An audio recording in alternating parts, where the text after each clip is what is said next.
माँ नीलम और उसके पिता गोकुल बेटी को अपने पास देखकर बहुत खुश थे, पर जिया गांव आकर जरा भी खुश नहीं थी। ओहो, यहाँ कितनी गर्मी है और ऊपर से बदबू, सांस लेना भी मुश्किल है यहाँ तो। बेटी, जिसे तुम बदबू बोल रही हो वो गांव की मिट्टी की खुशबू है।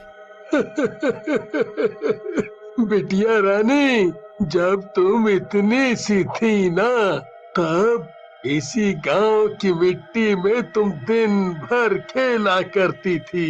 और तो और पूरा दिन मेरे इन कंधों पर टंगे रहना कि पापा घोड़ा बनो, मुझे घोड़े की सवारी करनी है।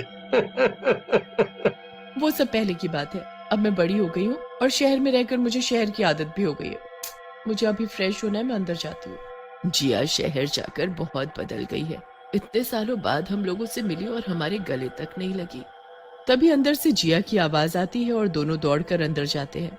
मुझे टॉयलेट जाना है, बताओ टॉयलेट कहाँ है? मैंने घर का कोना कोना देख लिया पर टॉयलेट कहीं नहीं दिखा। बताओ अब तुम ही कहाँ है टॉयलेट? तुम्हारा मतलब शौचालय ना? हाँ बापू, वही तुम्हारा शौचालय। हमारे घर में तो क्या, पूरे गांव में शौचालय नहीं है। यहाँ गांव के सभी लोग नदी के उस पार झाड़ियों में जाते हैं शौच के लिए। क्या झाड़ियों में? पर माँ, मैं नहीं जा सकती वहाँ। मुझे अभी के अभी एक टॉयलेट बनवा कर दो यहाँ घर में, नहीं तो मैं वापस चली जाऊंगी शहर। जिया अपने माँ बापू से बहुत गुस्सा होती है और उसे मजबूरी में नदी के पास ही जाना पड़ता है शौच के लिए। जिया नाराज हो गई है। मुझे तो ये डर है कि कहीं जिया वापस शहर ना चली जाए। नहीं नहीं, मैं अपनी बेटी के लिए शौचालय बनवाऊंगी, चाहे कुछ भी हो। फिर बाद में फिर क्या था? बेटी की जिद पूरी करने के लिए नीलम और गोकुल ने घर के पीछे एक शौचालय बनवा दिया, पर इसकी खबर गांव के सरपंच को हो जाती है। ये ठीक ना किया गोकुल ने, मुझसे बिना पूछे गांव में बेटी के लिए शौचालय बनवा दिया। उन्हें देखकर और लोगों पर भी असर होगा इसका। फिर हमारी तो इस गांव में कोई इज्जत ही नहीं रहेगी। ना ना ना, मैं ऐसा नहीं होने दूंगा। सरपंच अपने आदमियों को चुपचाप वो टॉयलेट तोड़ने को बोलता है। वहाँ जिया घर में नया टॉयलेट देखकर बहुत खुश थी। टॉयलेट गंदा ना हो इसलिए वो अपने सिवाय किसी दूसरे को वहाँ जाने भी नहीं देती थी। उसे वो खुद साफ करती थी और उसे चमका कर रखती थी। एक दिन जिया आधी रात के वक्त टॉयलेट गई। तभी पीछे से सरपंच के कुछ आदमी वो टॉयलेट तोड़ने आ जाते हैं। तभी जिया उन्हें देख लेती है। कौन हो तुम, और इतनी रात गए तुम यहाँ क्या कर रहे हो? ए लड़की, हट जा यहाँ से, क्योंकि हम तुम्हारा ये शौचालय तोड़ने आए हैं। मैं तुम्हें ऐसा नहीं करने दूंगी। अभी शोर मचाकर लोगों को इकट्ठा करती हूँ, रुको। इससे पहले कि जिया शोर मचाती, उसमें से एक आदमी पीछे से जिया के सिर पर डंडा मार देता है। सिर पर डंडा लगने से जिया की वहीं मृत्यु हो जाती है। सभी आदमी जिया की लाश देखकर बहुत डर जाते हैं, इसलिए जिया को वहीं टॉयलेट में गाड़ कर चले जाते हैं और इसकी खबर वो सरपंच को भी दे देते हैं। अरे नलायकों, अब जो होना था सो हो गया।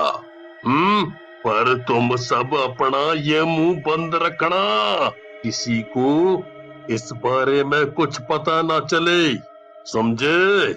वहाँ जिया को घर में ना पाकर उसके माँ बापू बहुत दुखी थे। उनका रो रो कर बुरा हाल था। ऐसे ही कई दिन बीत गए। आधी रात का वक्त था और ठंड भी बहुत थी। इसी बीच गांव में रहने वाली शारदा का पेट खराब हो जाता है। सुनो जी, मेरा पेट बहुत दर्द कर रहा है और मुझे अभी शौच के लिए जाना है, पर इतनी रात में और ऊपर से ठंड में मेरा मन ही नहीं है इतनी दूर जाने का। तुम एक काम क्यों नहीं करती? गोकुल ने जो अपनी बेटी के लिए शौचालय बनवाया था, तुम उसमें क्यों नहीं चली जाती? पर वो तो कई दिनों से बंद पड़ा है, उस पर ताला लगा है। ताला तो टूट भी सकता है ना। मैं तुम्हारे लिए क्या इतना भी नहीं कर सकता है? फिर क्या था, राजू चुपचाप बिना आवाज किए टॉयलेट में लगा ताला तोड़ देता है। अंदर से टॉयलेट बिल्कुल साफ सुथरा देख शारदा बहुत खुश हो जाती है। शारदा शौच करने जाने ही लगती है कि तभी उससे दरवाजे की कड़ी नहीं खुलती। अरे ये खुल क्यों नहीं रही, इसे क्या हुआ? खुल जा जल्दी, इससे पहले कि कोई मुझे यहाँ देख ले। तभी टॉयलेट में छिपी बैठी एक चुड़ैल शारदा के कंधे पर हाथ रखती है। ऐसे कैसे जाने दूं मैं तुम्हें यहाँ से? चुड़ैल, अरे अरे, अब मैं क्या करूं? किसी को आवाज भी नहीं लगा सकती। देखो, तुम मुझे जाने दो। मैंने तुम्हारा क्या बिगाड़ा है जो मेरा रास्ता रोक रही हो तुम? एक तो तुमने मेरा टॉयलेट गंदा किया, शौच करके उसे साफ भी नहीं किया और चल दी ऐसे ही। इसे साफ करो अभी। तभी कोने में रखा डंडा उठाकर शारदा चुड़ैल पर मारने लगती है। चुड़ैल गुस्से से अपने नुकीले नाखूनों से शारदा का सिर धड़ से अलग कर देती है और उसके शरीर के छोटे छोटे टुकड़े करके टॉयलेट में फ्लश कर देती है। मुझे तो आना ही था। आखिर मेरे माँ बापू ने मेरे लिए इतने प्यार से ये टॉयलेट जो बनवाया था, और ये गांव की औरत मेरे टॉयलेट को गंदा करने चली थी। शारदा को मारने के बाद चुड़ैल टॉयलेट को साफ करने लगती है। टॉयलेट का एक एक कोना अच्छे से चमका देती है। अगले दिन सुबह सुबह खेत पर जाते वक्त हरिया को बहुत जोर से लगने लगती है। हाय रे, ये मेरा पेट, इसे भी अभी रास्ते में ही आनी थी क्या? ओह ओह, यहाँ कहाँ जाऊं करने? अब तो बिल्कुल भी और नहीं रोक सकता। ओह, मुझे अभी जाना होगा। अरे ऐसा करता हूँ कि मैं चुपके से उस शौचालय में चला जाता हूँ।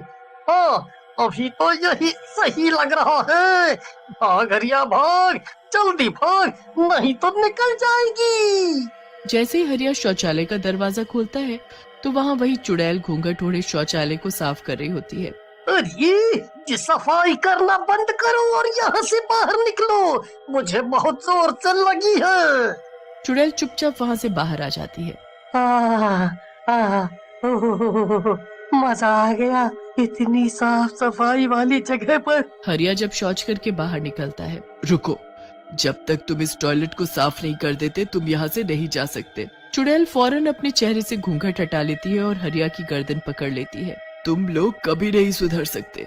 गंदगी में तुम लोगों को रहने में बहुत मजा आता है ना, तो लो गंदगी में ही मरो जाकर। चुड़ैल हरिया को जान से मार देती है और उसके भी छोटे छोटे टुकड़े करके टॉयलेट में फेंक कर फ्लश कर देती है। अब मुझे ये टॉयलेट फिर से साफ करना होगा, सारा गंदा कर दिया। अगले दिन मैं 2 दिन से देख रही हूँ कोई औरत उस शौचालय को दिन रात साफ करती रहती है। अगर उसमें कोई जाता ही नहीं है तो गंदा करता ही कौन होगा? वो तो ठीक है बहन, ये सोचो कि अगर सरपंच को पता चल गया कि ये शौचालय किसी ने उनसे पूछे बिना खोल दिया है तो उसका क्या हर्ष होगा। तभी सरपंच पीछे से आ जाता है। पता चलेगा नहीं, पता चल गया है। आज मैं इस औरत ने बड़ी कड़ी सजा दूंगा। सरपंच चुड़ैल के नजदीक जाता है और बोलता है, इस शौचालय को इब्बी के इब्बी बंद कर, ना तो अपनी जान से जाएगी। तुम मुझे मारोगे? हाथ लगाकर तो देखो। सरपंच जैसे अपने मिट्टी वाले जूते उस टॉयलेट के पास। इस बार टाटा आईपीएल जियो सिनेमा पे, किसी भी स्क्रीन पे, वो भी फ्री। चल भैया।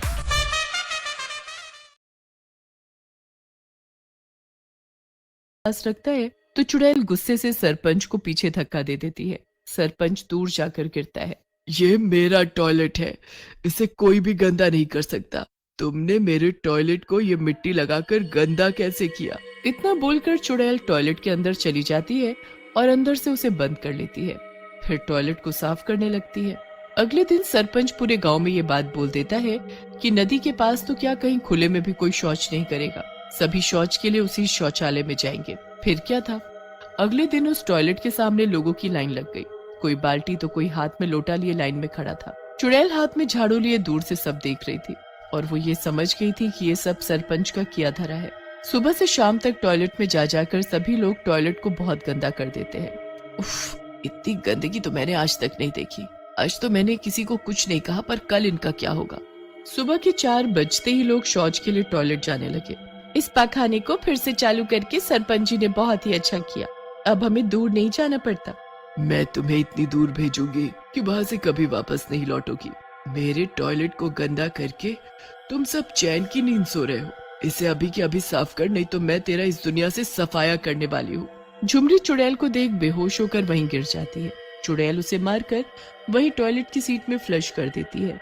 उसके बाद एक एक करके सभी आते गए और चुड़ैल के हाथों मारे जाते। एक दिन टॉयलेट साफ करते वक्त गांव का एक आदमी चुड़ैल का चेहरा देख लेता है और वो फौरन सरपंच को ये बात बता देता है। सरपंच के आदमियों को देख चुड़ैल उन्हें फौरन पहचान लेती है और उन्हें एक एक करके मारने लगती है। तभी उसमें से एक आदमी बोल पड़ता है कि उसने वो सब सरपंच के कहने पर किया। शोर सुनकर पूरा गांव वहां इकट्ठा हो जाता है और उनके सामने भी सरपंच की असलियत आ जाती है। जिया मेरी बेटी, हमें माफ कर दो, ये सब हमारी वजह से हुआ। चुड़ैल पहले तो सरपंच से पूरा टॉयलेट साफ करवाती है, फिर उसे गंदे नाले में फेंक देती है। नाले की बदबू सहन न होने की वजह से सरपंच उसी गंदे नाले में डूबकर मर जाता है।